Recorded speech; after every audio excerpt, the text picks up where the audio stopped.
Las Vegas has a building addiction, and like all addicts, it keeps making the same mistakes over and over, project after project, billion after billion. The cranes go up, the press releases glow, the ribbon gets cut, and then, slowly, quietly, the building starts to die. In the last decade alone, over $15 billion has been poured into new casino construction on the Las Vegas Strip.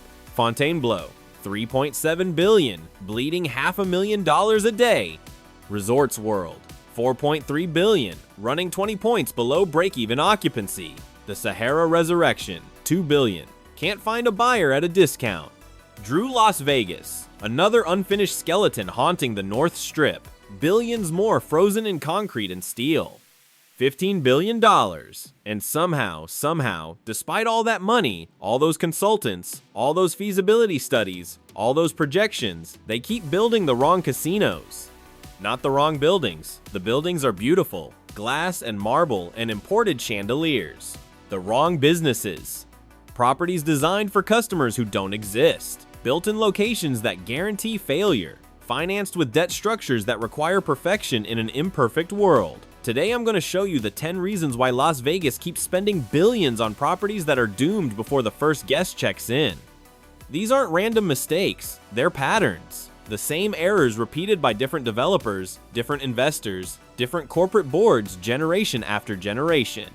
Once you see these patterns, you'll understand why the most expensive real estate in America keeps producing the most expensive failures. If you're new here, I decode what's really happening behind the neon, the financial autopsies that nobody else is performing, the patterns that the tourism board prays you never notice. Hit subscribe, turn on notifications, because by the end of this video, you'll never look at a Vegas construction crane the same way again.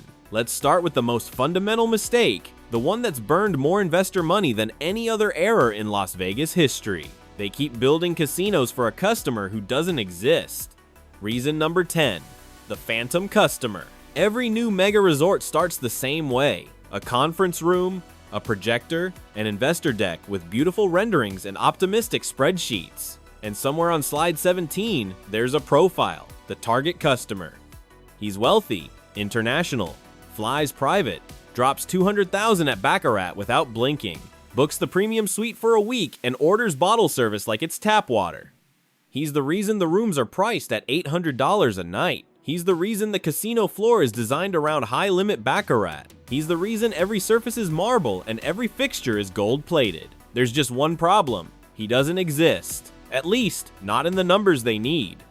The ultra-wealthy gamblers who actually visit Las Vegas, they already have a casino. It's called Wynn. It's called Venetian. It's called Bellagio.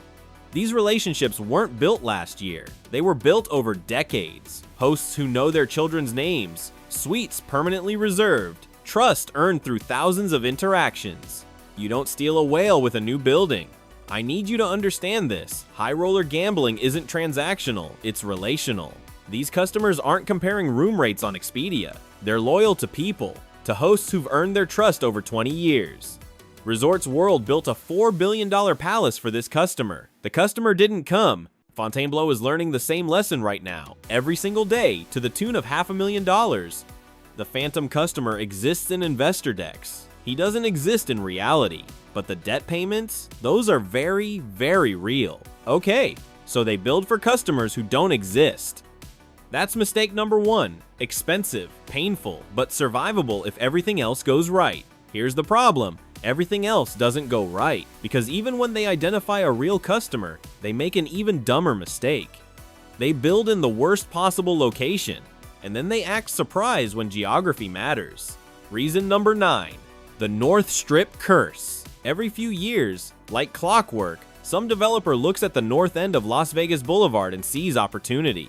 Cheap land, less competition, room to build big, room to build bold. They see a blank canvas. What they don't see is 20 years of bodies. The Strat, struggling for decades, running a land speculation play because the casino can't sustain itself.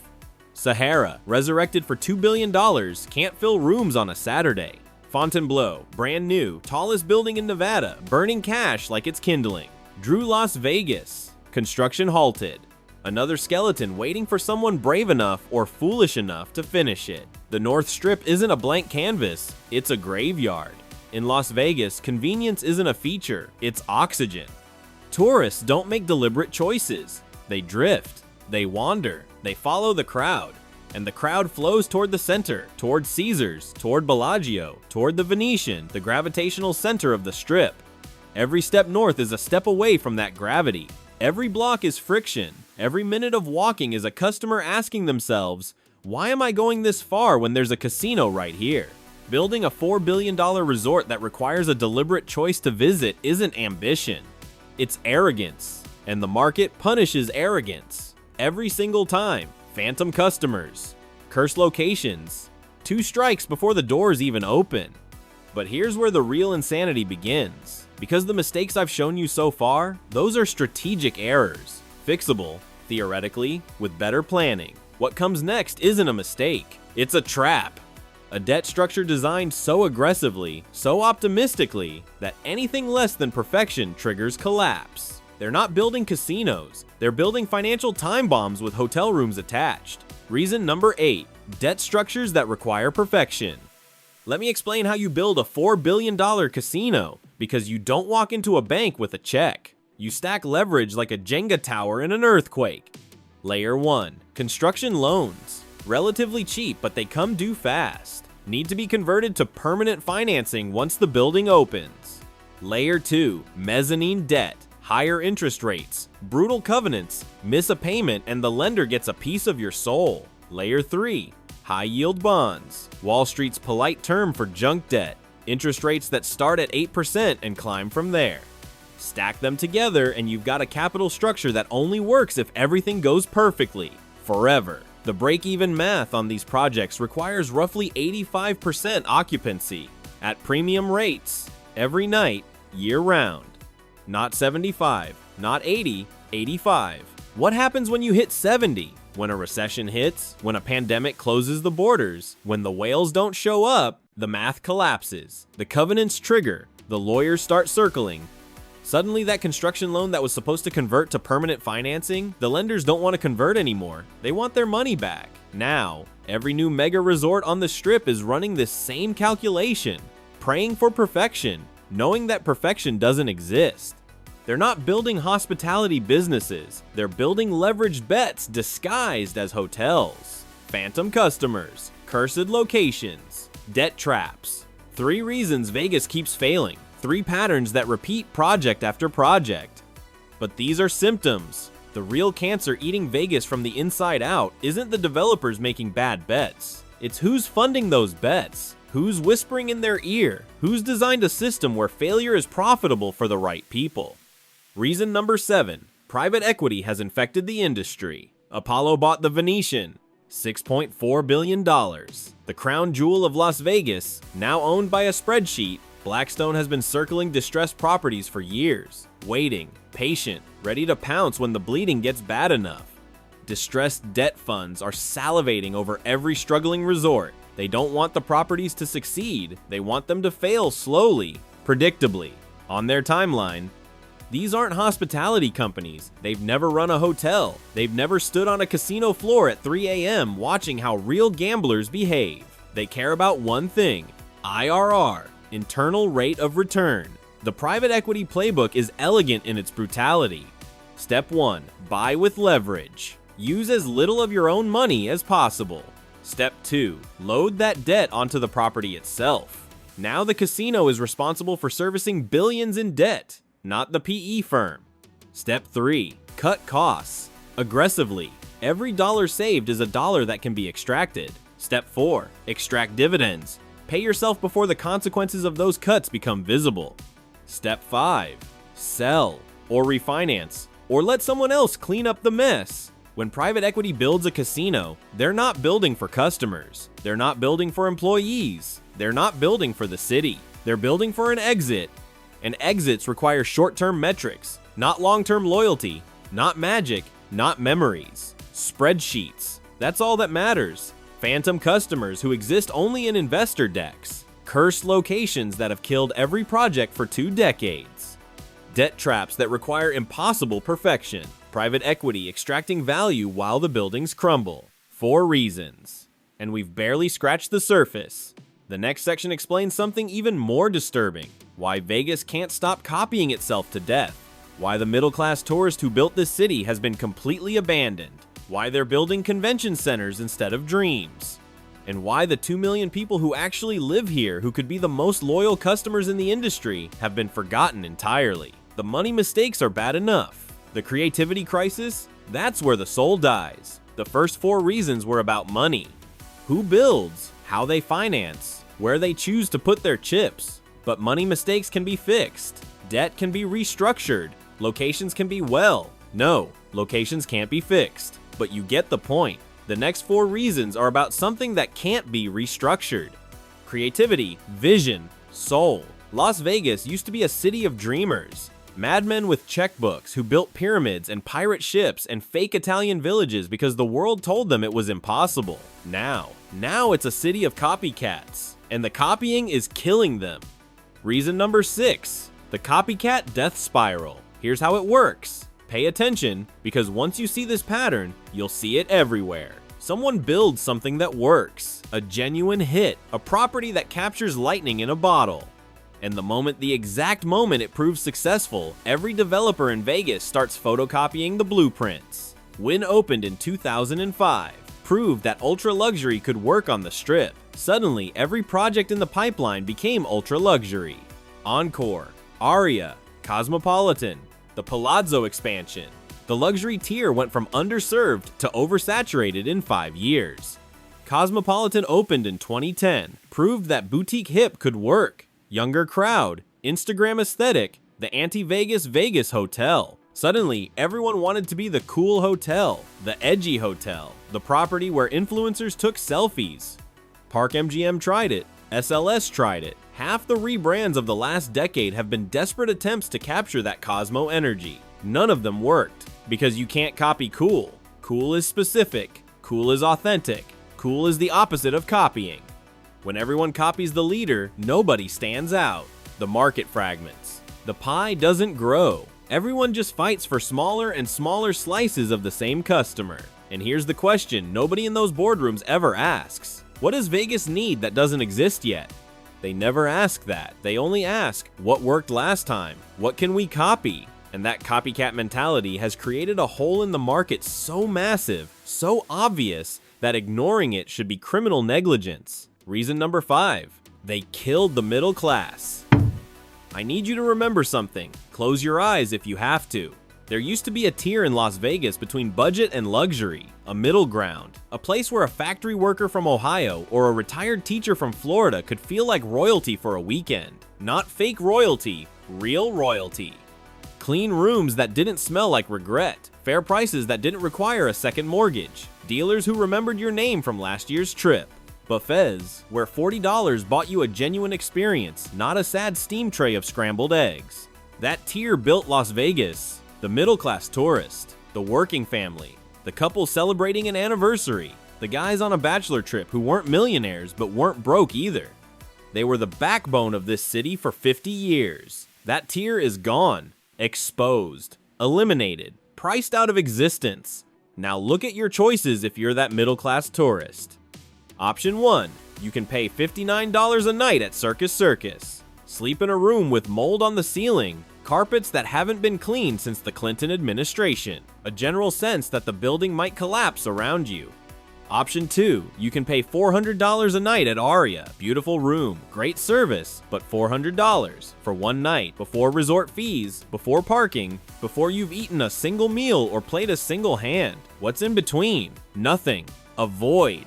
The middle-class tourist, the customer who built this city, who funded the neon dreams, who made Vegas possible, has nowhere to go. And instead of filling that gap, instead of building something for the customers who are actually here, actually spending, actually loyal, what do the developers do? They build another luxury tower for whales who aren't coming, in a location that doesn't work, with debt that requires perfection. The middle class is begging for somewhere to stay, and Vegas keeps building penthouses for ghosts. But the abandonment of the middle class reveals something even darker about modern Las Vegas. They've forgotten what this city is supposed to be. Reason number 4, they're building convention centers with beds instead of experiences with memories. Vegas used to sell fantasy. You walked through those doors and you became someone else. A high roller for a weekend, James Bond for a night, a version of yourself that tipped big and stayed up late and lived stories you'd tell for decades.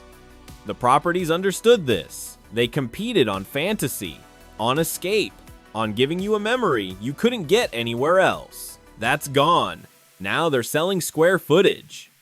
Meeting rooms, expo halls, breakout spaces, the most efficient extraction of corporate per diem dollars possible. Look at the expansions of the last 5 years. What are they building? The Venetian expansion? More convention space. The MSG Sphere? A corporate event venue shaped like a ball. Caesars Forum? 600,000 square feet of meeting rooms. Every new development optimized for business travelers from Omaha, not dreamers, accountants. Conventions are predictable. Conventions are quantifiable. Conventions make the spreadsheets look good. Every hotel knows exactly how many room nights a trade show will generate, exactly how much those attendees will spend at the mediocre restaurant because they're too tired to walk anywhere else. It's safe. It's boring. It's everything Vegas was never supposed to be. But here's the thing about conventions. They don't create memories. They don't create loyalty. They don't create the stories that made Las Vegas legendary. They've traded magic for metrics. And the metrics are eating the soul. Reason number 3, they forgot the locals exist. 2 million people live in the Las Vegas Valley. Let me say that again, 2 million. That's not a small town. That's not a suburb. That's a major American metropolitan area right here surrounding the Strip. 2 million potential customers who don't need a hotel room, who don't need a flight, who could visit a casino every single week, who could become the most loyal, most consistent, most recession-proof revenue stream in the entire industry. What are the mega developers building for them? Nothing. Every new mega resort is designed exclusively for tourists. Strip locations, high table minimums, pricing that treats residents like an afterthought, valet lines clogged with rental cars, slot floors optimized for people who don't know the difference between loose and tight machines. The message is clear. Locals, you're not our customer. Go somewhere else. And you know what? The locals listened. Station Casinos understands this. Red Rock, Green Valley Ranch, Sunset Station. Their properties are packed every single weekend with people who live here. Boyd Gaming understands this. Their locals' casinos print money while the Strip struggles. Here's the truth nobody on the Strip wants to admit. When tourism dips, and it always dips, always, recessions and pandemics and world events that keep people home, the properties with local loyalty survive. The properties without it, they burn. Locals don't care about your Instagram aesthetic. They don't care about your celebrity chef. They care about the Players Club rewards, the loose slots, the bartender who remembers their drink. They care about being treated like they matter. And the mega resorts? They've spent 2 decades telling locals they don't matter. When the next downturn hits, and it will hit those properties, we'll learn exactly what that arrogance costs. 6 reasons down, 4 to go. Phantom customers, cursed locations, debt traps, private equity extraction, copycat strategies, abandoned middle class, convention worship, local betrayal.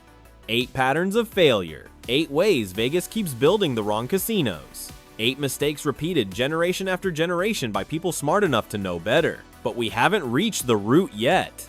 The next section explains why they can't stop, why the people making these decisions keep making them even when they see the failures piling up. Because this isn't stupidity, these are Harvard MBAs, McKinsey consultants, executives with decades of experience. So why do they keep building casinos that fail? The answer is systemic, and once you see it, you'll understand why nothing is going to change. 8 reasons down, 2 to go. And these last 2 are the ones that explain everything else. Because here's the thing, the people making these decisions aren't stupid. They're not amateurs who stumbled into billion-dollar boardrooms by accident. These are Harvard MBAs, Wharton finance guys, McKinsey consultants with decades of experience advising the biggest companies on earth. They've seen the failures, they've studied the case studies, they know the patterns I've been showing you. So why do they keep making the same mistakes? The answer isn't incompetence. The answer is incentives. Reason number 2, the consultant industrial complex has replaced actual vision. Let me walk you through how a new Vegas mega resort gets built in the modern era. Step 1. Someone has an idea, usually vague. Let's build a luxury resort on the North Strip. Something like that. Step 2. Before anything else happens, before a single architect draws a single line, they hire consultants. McKinsey, Boston Consulting Group, Deloitte, pick your poison. Step 3. Those consultants produce a feasibility study. $3 million. 6 months. A beautiful deck with graphs and projections and comparable market analysis. And here's the secret about those studies. They always tell you what you want to hear. Nobody pays $3 million to be told their idea is bad. The consultants know this. The executives know this. Everyone in the room knows this. So the studies get tweaked, the assumptions get adjusted, the projections get optimistic. If we assume 85% occupancy, well, what if you don't hit 85? The model shows strong returns in year 3. What if year 3 looks like year 1? These aren't lies exactly. They're professional optimism, paid optimism, optimism with an invoice attached. The consultants don't build casinos. They've never run a hotel. They've never stood on a casino floor at 4 a.m. watching a whale lose $1 million and knowing exactly what drink to send over. They have models. They have comps. They have case studies from Singapore and Macau that may or may not apply to Las Vegas. And when the project fails, the consultants are long gone. They cashed the check 2 years ago. They're already working on the next feasibility study for the next doomed project. No accountability, no skin in the game, no consequences. It's a closed loop of expensive failure, and everyone gets paid except the investors holding the bag. But the consultants are just mercenaries. The real problem is the people hiring them. Reason number 1, the incentives are completely, catastrophically, irreparably broken. This is it, the root cause, the reason nothing changes. The executives who greenlight these projects, they're not betting their own money. Let me say that again, because it's the most important sentence in this entire video. The executives who approve billion-dollar casino developments are not betting their own money. They're betting yours, investor money, pension fund money, institutional money, the retirement savings of teachers in Ohio and firefighters in California. That money gets lit on fire, and the executives, they're fine. Here's the math that explains everything. If the project succeeds, if Fontainebleau somehow turns around, if Resorts World finds its customer, the executives get massive bonuses, stock options, performance compensation, magazine covers calling them visionaries. If the project fails, if the debt collapses, if the lenders foreclose, if the building becomes another skeleton on the North Strip, the executives get severance packages, golden parachutes, consulting gigs, board seats at the next company. Maybe their reputation takes a small hit. Maybe they have to wait 6 months before the next opportunity. But financially, they're fine. Better than fine. There is no downside. None. Think about what that means. If you get paid the same whether you succeed or fail, why would you ever be careful? If caution doesn't pay and recklessness doesn't cost, why would you ever pump the brakes? The system isn't designed to build successful casinos. The system is designed to build casinos, period. Success is optional, construction is mandatory, because construction creates fees, commissions, jobs for consultants, bonuses for executives. The building going up is the victory. What happens after is someone else's problem. So who pays when these projects fail? Not the executives. They got their bonuses during construction. Not the consultants. They got their fees years ago. Not the developers. They structured the deal to protect themselves. The investors pay, the pension funds, the institutional money managers who trusted the feasibility studies. The workers pay, the dealers and housekeepers and bartenders who believed in the project, who moved their families to Vegas, who built careers around buildings that were doomed before the doors opened.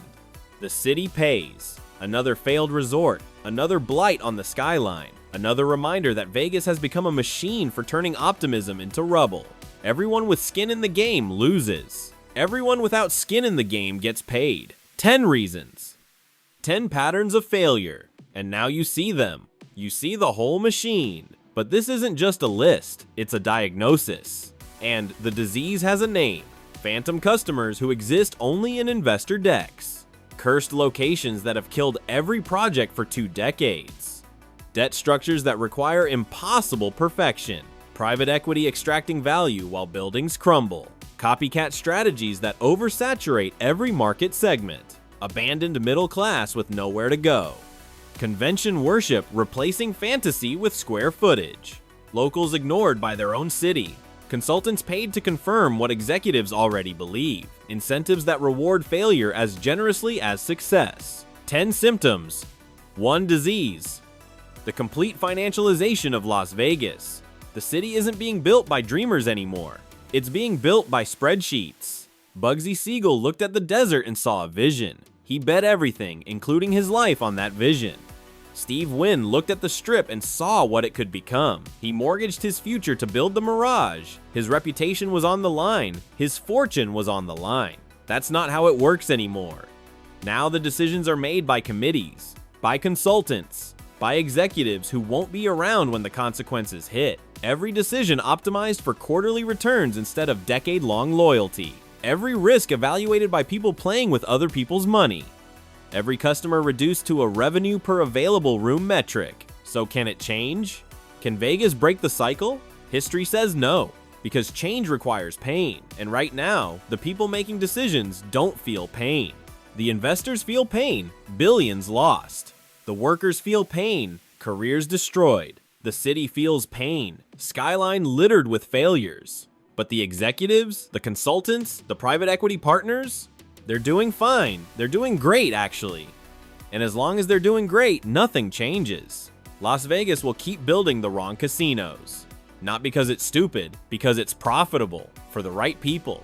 The cycle will continue until building the wrong casino stops being lucrative for the people making the decisions.